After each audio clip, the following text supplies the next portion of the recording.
États-Unis retrouvent le plein emploi. Et oui, 6 ans et demi après la faillite de Lehman Brothers, le taux de chômage est de 5% de la population active, soit un niveau que la Fed, la Réserve fédérale, assimile au plein emploi. Le pays a créé 300 000 postes en février dernier, alors qu'en France, vous le savez, un actif sur 10 recherche un emploi. L'Amérique serait-elle sortie d'affaires? Je pose tout de suite la question à Philippe. Écoutez, sortie d'affaires pas complètement, parce qu'on le sait, il y a un taux d'emploi qui reste pas complètement au niveau qu'on souhaiterait. Ça doit encore progresser. C'est-à-dire qu'il y a en fait 2 tiers de la population américaine qui n'est pas rentrée encore vraiment sur le marché de l'emploi. Oui, alors c'est compliqué parce qu'en février, on voyait au contraire qu'il y avait des gens qui revenaient sur le marché de l'emploi. Enfin, pardon, en février, dans les statistiques de janvier, on voyait un retour des Américains sur le marché de l'emploi. Il y a des gens qui sont un peu depuis trop longtemps dans le chômage pour même espérer revenir dans l'emploi et donc ils ne se présentent pas dans l'emploi. Donc en janvier, il y avait une amélioration sur ce front. En février, malheureusement, ça s'est replié.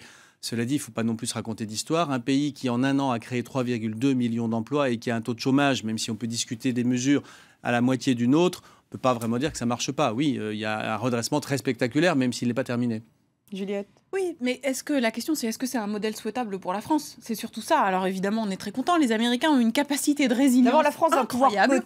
peut-être en profiter un peu. Mais oui, parce que la croissance mondiale sera tirée, et pas seulement par les États-Unis, mais aussi par les pays émergents. Mais surtout, est-ce qu'on a envie, nous, d'un modèle comme celui-ci, où il y a plus de 50 millions d'Américains qui sont pauvres, où il y a toute une série d'Américains qui n'ont pas du tout accès ni au chômage, ni aux minima sociaux, et pour cause, il n'y a pas de minima sociaux.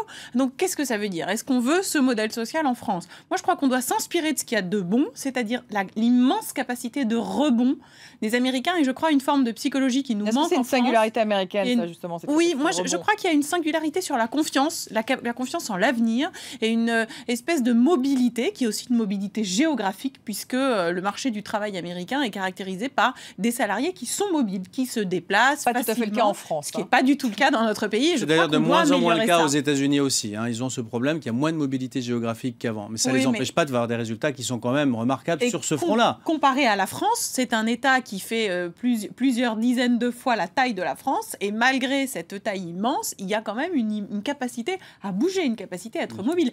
En France, quand on vous propose un emploi qui est à 200 km de chez vous, vous avez déjà un frein qui est le logement. C'est-à-dire que comme votre logement coûte cher et que vous êtes endetté, vous hésitez par 2 fois à vendre, à déménager et à aller vous installer ailleurs. Donc, il y a un frein qui est le marché du logement.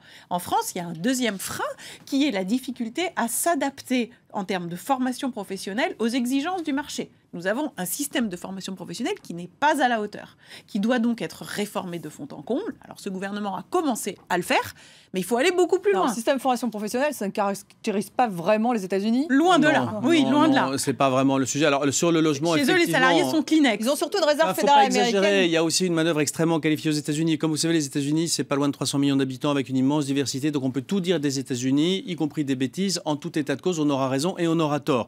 Donc, oui, il y a des. de dire des bêtises. Non, mais j'en dis autant que vous, ni plus ni moins. C'est pas le sujet. Ce que je veux dire, c'est qu'on peut pas parler en général des États-Unis. Ce qui est vrai, c'est que malgré tout, si on regarde la statistique, il y a une amélioration formidable sur le plan de l'emploi.